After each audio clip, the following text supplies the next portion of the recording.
Hello student, आज हम कक्षा 10 के मैथ्स के पाठ 12वें के वृत्त से संबंधित क्षेत्रफल के पहली प्रश्नावली 12.1 के प्रश्नों को हल करने का प्रयास करेंगे। तो पहला प्रश्न यहाँ पे मैंने लिख दिया है एनसीईआरटी का। दो वृत्तों की त्रिज्याएं क्रमशः हमें 19 सेंटीमीटर और 9 सेंटीमीटर दी है। उस वृत्त की त्रिज्या ज्ञात करनी है जिसकी परिधि इन दोनों वृत्तों की परिधि के योग के बराबर है। तो पहले वृत्त की त्रिज्या को हम मान लेते हैं R1 करके लिख लेते हैं 19 सेंटीमीटर, और दूसरे वृत्त की त्रिज्या R2 को हम मान लेते हैं 9 सेंटीमीटर। और जिस वृत्त की हमें त्रिज्या निकालनी है उस त्रिज्या को हम मान लेते हैं माना त्रिज्या R। ये हमें दूसरे वृत्त की जिसकी त्रिज्या हमें निकालनी है उसको हमने क्या मान लिया, R मान लिया। पहले वृत्त की परिधि निकाल लेते हैं। पहले वृत्त की परिधि, तो पहले वृत्त की परिधि हो जाएगी पाई, परिधि का सूत्र होता है 2 पाई R करके होता है, हम 2 पाई R1 कर लेंगे। तो 2 इंटू पाई का मान ऐसे रहने देते हैं, R1 की जगह पे हम ले लेंगे 19, ठीक है, और इसको गुणा कर लेंगे 19 दूनी 38 पाई सेंटीमीटर। ये पहले वृत्त की परिधि आ गई। अब दूसरे वृत्त की परिधि भी हम इसी प्रकार से निकाल लेंगे। दूसरे वृत्त की परिधि बराबर कितनी हो जाएगी, 2 पाई R की जगह पे R2 ले लेंगे, 2 इंटू पाई इंटू R2 की जगह पे 9 ले लेंगे, 9 दूनी 18 पाई सेंटीमीटर। यह दूसरे वृत्त की परिधि आ गई। अब तीसरे वृत्त की परिधि जो है, तीसरे वृत्त की परिधि हमें प्रश्न में दिया हुआ है। तीसरे वृत्त की परिधि जो है जिसकी परिधि इन दोनों वृत्तों की परिधि के बराबर है। तीसरे वृत्त की परिधि बराबर पहले वृत्त की परिधि प्लस दूसरे वृत्त की परिधि।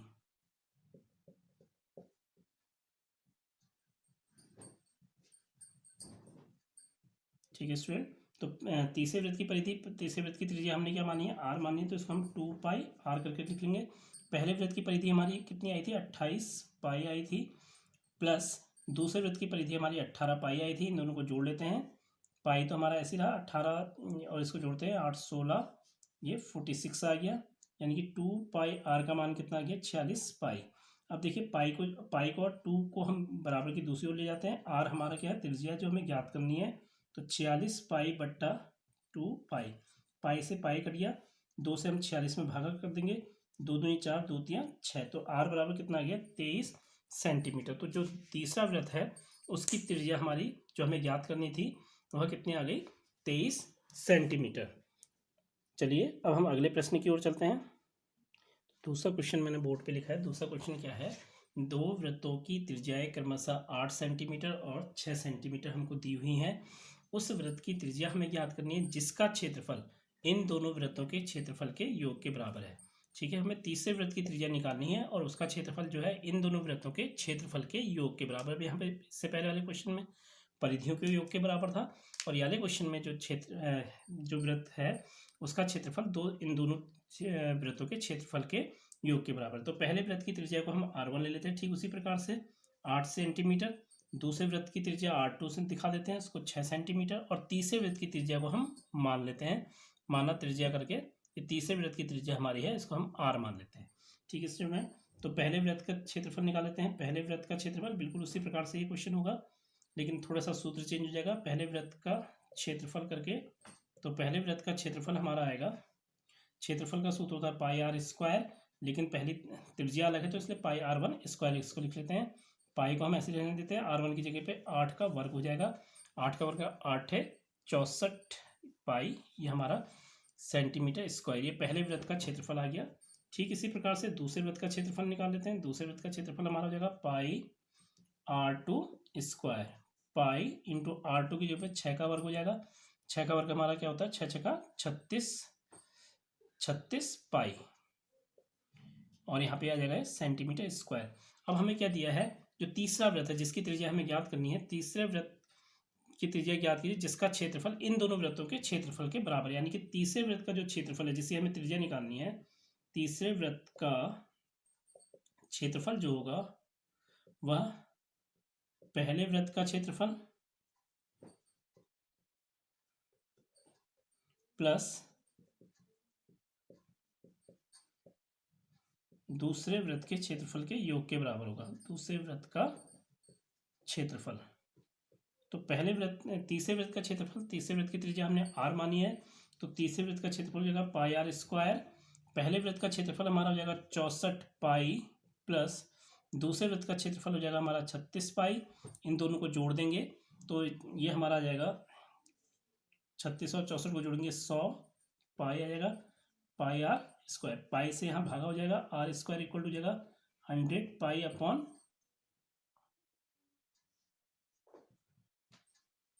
पाई। पाई से हमारा पाई कट जाएगा और ये हमारा यहाँ पे मैं इसको कर देता हूँ, आर स्क्वायर इक्वल टू 100 आ जाएगा। यहाँ आर है, आर का वर्ग है, हमें त्रिज्या ज्ञात करनी है। यहाँ वर्ग है तो हम यहाँ क्या ले लेंगे, वर्गमूल ले लेंगे √100 और 100 का वर्गमूल हमारा क्या हो जाएगा 10 हो जाएगा। ये इसका आंसर हो गया। ये त्रिज्या इसमें 10 सेंटीमीटर, इसको हम त्रिज्या सेंटीमीटर में, क्योंकि ये दोनों जो वृत्त थे वह भी हमारे सेंटीमीटर में दिए हुए थे, अतः इसकी त्रिज्या भी हमारी सेंटीमीटर में आ जाएगी। चलिए स्टूडेंट, अब हम अगले क्वेश्चन की ओर चलते हैं।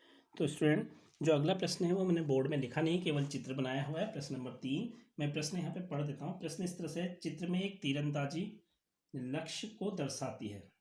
ये तीर, जिसमें तीर हम मारते हैं, उसका लक्ष्य है। इसमें अंदर वाला जो हमारे दिया है, जिसके केंद्र से बाहर की ओर 5 क्षेत्र, पहला गोल्ड, फिर रेड, फिर ब्लू, फिर उसके बाद ब्लैक और लास्ट में वाइट चिन्हित किए गए, जिससे अंक अर्जित किए जा सकते हैं। ये आपके प्रश्न में लिखा है, एनसीईआरटी का तीसरा प्रश्न है, मैं इसको पढ़ रहा हूँ। उसके बाद आगे लिखा है इसमें, गोल्ड अंक वाले क्षेत्र का व्यास, जो गोल्ड वाला है ये, इसका व्यास दे रखा है, गोल्ड वाले का व्यास हमको दे रखा है 21 सेंटीमीटर। ठीक है स्टूडेंट। उसके बाद सेंटीमीटर है, तथा प्रत्येक अन्य पट्टी 10.5 सेंटीमीटर। अगली जो पट्टी है 10.5 की, इसके बाद भी 10.5 की, ऐसे ये भी सब 10.5 सेंटीमीटर चौड़ी हैं। अंक प्राप्त कराने वाले इन पांचों क्षेत्र में से प्रत्येक क्षेत्र का हमें क्षेत्रफल ज्ञात करना है। तो जैसे पहले हमें गोल्ड का, तो गोल्ड का जो व्यास है, हम गोल्ड के लिए कर रहे हैं, इसको मैं गोल्ड के लिए लिख दे रहा हूँ यहाँ पे।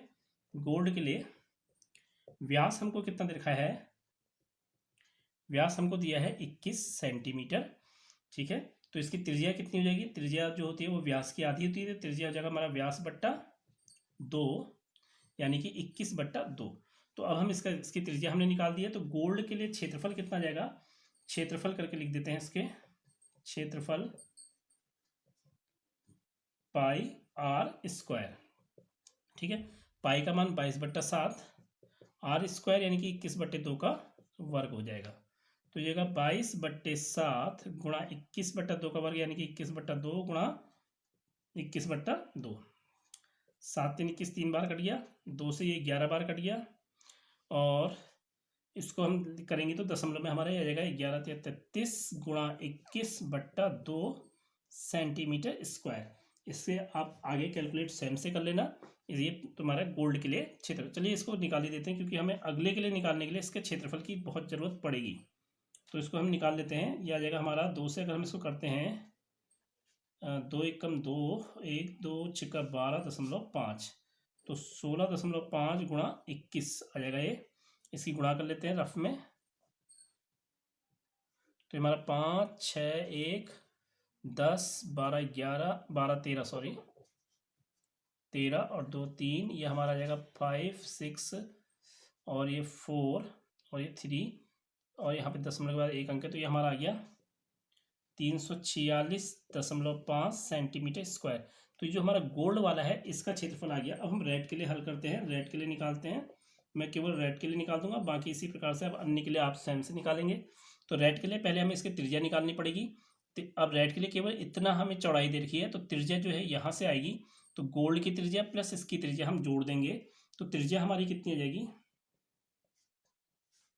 त्रिज्या R1 करके कर लेते हैं इसको। गोल्ड की कितनी है 21/2, 21/2 को जरा हम हल कर लेते हैं, तो ये आ जाएगी हमारी 2 एकम 2 0 2 5 10 और 10.5, तो 10.5 हमारी गोल्ड की त्रिज्या थी, 10.5 इसकी चौड़ाई है। तो रेड प्लस गोल्ड के लिए है पूरा भी, अभी जो त्रिज्या निकल रही है इसमें रेड की भी त्रिज्या आ रही जुड़ रही है और गोल्ड की भी त्रिज्या जुड़ रही है। इसको जोड़ देंगे तो ये हमारा 21 सेंटीमीटर आ गया रेड के लिए। ठीक है, इसमें रेड प्लस गोल्ड दोनों का, अब हम जब क्षेत्रफल निकालेंगे तो उसमें रेड का क्षेत्रफल भी निकलेगा और गोल्ड का क्षेत्रफल भी निकलेगा, यानी कि पूरा क्षेत्रफल निकलेगा यहाँ से लेके यहाँ तक का।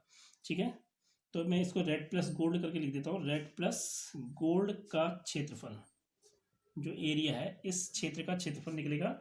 सूत्र हमारा वही रहेगा पाई आर स्क्वायर, लेकिन त्रिज्या को हम यहाँ पे पाई R1 स्क्वायर करके लिख देते हैं, क्योंकि यहाँ पे त्रिज्या हमारी थोड़ी सी चेंज हो गई है। पाई की जगह पे 22/7 R1 यानी कि 21 का वर्ग। ठीक है स्टूडेंट, तो ये हमारे गोल्ड प्लस रेड का क्षेत्रफल आ जाएगा 21 गुणा 21 और 7×3 = 21 ये हो गया, और ये हो गया हमारा 66 गुणा 21। ठीक है, इसको भी हम रफली गुणा कर लेते हैं, तो 66 और 21 की गुणा कर लेते हैं, 6 6 और 12 और ये 13, इसको जोड़ लेते हैं, कितना जाएगा ये हमारा 6 8 और 3 और ये 1 आ गया, 1386 centimetre square. Red plus gold का एरिया आ गया है, इसमें रेड का एरिया भी जुड़ा है, रेड वाले सर्किल का, और जो गोल्ड वाला बाहर से बना है ये सॉरी रेड वाला जो बना है उसका भी एरिया जुड़ा है, तो इसमें गोल्ड का एरिया भी है प्लस रेड का भी। तो हमें किसका एरिया निकालना है, रेड वाले क्षेत्र का एरिया निकालना है, तो हम इसमें से क्या करेंगे, गोल्ड वाले का क्षेत्रफल मिटा देंगे, हटा देंगे। चलिए इसको मैं करके बताता हूँ।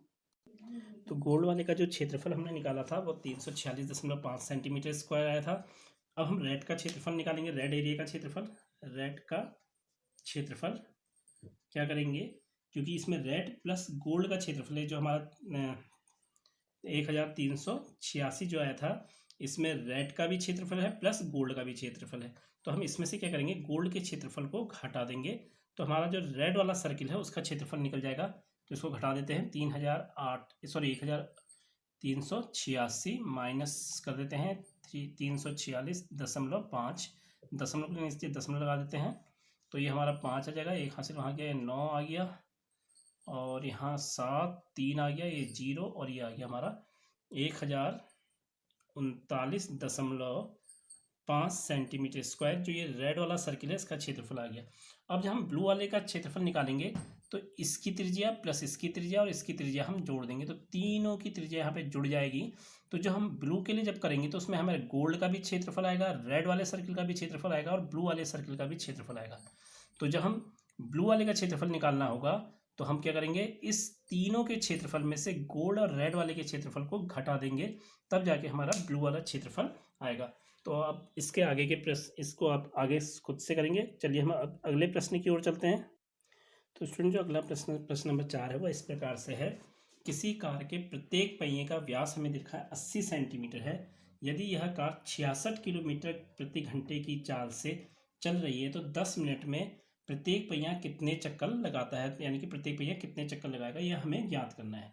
सबसे पहले इसकी चाल को हम नोट करते हैं, 1 घंटे में कितनी दूरी तय कर रहा है, पहले हम ये निकाल लेते हैं। 1 घंटे में चली दूरी बराबर 66 किलोमीटर है। फिर हम ये निकाल लेंगे कि 10 मिनट में कितनी दूरी तय करी है, तो 1 घंटे का मतलब 60 मिनट, 1 घंटे में 60 मिनट होते हैं। चली गई दूरी कितनी है, 66 किलोमीटर, इसको हम मीटर में कन्वर्ट कर लेते हैं। 66 किलोमीटर, 1 किलोमीटर में 1000 मीटर होते हैं, तो इसमें 66,000 मीटर की दूरी तय करी। ठीक है स्टूडेंट, तो 1 मिनट में कितनी दूरी तय करी, 66,000 बट्टे 60 मिनट की दूरी तय करी। ठीक है, उसके बाद हम इसमें इसको कर लेते हैं सॉल्व, भी आ जाएगा हमारा 1100 मीटर की दूरी। तो 10 मिनट में कितनी दूरी तय करी होगी, इसको भी हम निकाल लेते हैं। 1100 को हम 10 से गुणा कर लेते हैं। ठीक है स्टूडेंट, तो 10 मिनट में इसने कितनी दूरी तय करी, 11,000 मीटर की दूरी तय करी। ठीक है स्टूडेंट, अब हम देखते हैं कि एक चक्कर में कितने कार का जब पहिया एक चक्कर लगाता है तो उस समय उसने कितनी दूरी तय करी। तो कार के पहिए ने एक चक्कर में चली दूरी, तो जो चली दूरी होगी, चली गई दूरी क्या होगी, वह इसकी परिधि होगी, क्योंकि जब पहिया चलता है तो केवल परिधि सतह को छूती है, तो एक चक्कर में चली गई दूरी पहिए की परिधि यानी कि 2πr से ज्ञात होगी। ठीक है स्टूडेंट, अब r कैसे निकालेंगे, हमें पहिए का व्यास दिया है, मैं व्यास लिखना भूल गया यहाँ पे, पहिए का व्यास हमें कितना देखा, मैं अलग से लिख दे रहा हूँ, 80 सेंटीमीटर दिया हुआ है। ठीक है, इसको मीटर में कन्वर्ट कर देंगे, यानी कि 100 से भाग कर देंगे, तो कितना जगह 80/100 मीटर, क्योंकि यहाँ पे हमने मीटर में निकाल रखा है। ठीक है, तो ये हमारा 0 से 0 कटा, 0.8 मीटर व्यास आ गया। त्रिज्या कितनी हो जाती है, त्रिज्या व्यास की आधी हो जाती है, तो यानी कि 0.8/2 यानी कि 0.4 मीटर, ये हमारी पहिए की त्रिज्या होगी। तो पहिए की परिधि कितनी होगी, एक चक्कर में चली गई दूरी, 2 पाई की जगह पे चलिए 22/7 रख लेते हैं, गुणा r की जगह पे 0.4, इसको गुणा कर देते हैं, बाकी 22/7 ऐसे रहने देते हैं, तो 22/7 गुणा 0.8, ठीक है। एक चक्कर में चली गई दूरी, ठीक है। मान लेते हैं पहिए ने n चक्कर में इतनी दूरी तय करी, माना पहिया n चक्कर में 1100 मीटर की दूरी तय करता है, 11,000 मीटर की दूरी तय करता है, ठीक है। इसलिए n चक्कर में, एक चक्कर में चली गई दूरी इतनी, तो n चक्कर में चली गई दूरी कितनी हो जाएगी, इसको हम गुणा कर देंगे, 22/7 गुणा 0.8 बराबर 11,000 मीटर की दूरी तय होगी। हमें क्या निकालना है, n का मान निकालना है, सबको बराबर की दूसरी तरफ हम ले जाते हैं। चलिए मैं इसको मिटा करके इसको अब आगे को सॉल्व कर लेते हैं। तो कितने चक्कर लगाता है हम यहाँ से निकाल लेंगे, n बराबर हमारा आ जाएगा 11,000 गुणा 7 बट्टे में, तो 7 गुणा में चलेगा, बाकी 22 और 0.8 हमारा किसमें गुणा में है, तो यहाँ को भागा में चले जाएंगे, ठीक है स्टूडेंट। 11 से ये कट जाएगा, 11 दूनी 22 और 11 एकम 11 और 3 जीरो ये पीछे से आ जाएंगे, ठीक है। और ये हमारा पॉइंट यहाँ पे 8 है, तो इसका पॉइंट हटा करके यहाँ पे हम पॉइंट लगा के जीरो बढ़ा देते हैं, यहाँ भी 0.8, अब पॉइंट से पॉइंट मिट जाएगा, हमारा कितने जीरो आ गए, 4 जीरो गुणा 7 बट्टे 2 गुणा 8, ठीक है। 2 से ये भी कट जाएगा, 2 पंजे 10 यानी कि 5,000 बार कट जाएगा। 8 से काट लेते हैं इसको, 8 छंग 48, 8 छंग 48 बचा 2, 8 दूनी 16, 4 बचेगा, 8 पंजे 40 गुणा 7, 8 से ये कटिया हमारा 625 बार कट रहा है, और इसको गुणा कर लेते हैं, 7 पंजे 35 की 5, हासिल को 3, 7 दूनी 14, 3 17, 7 छंग 42 और 43,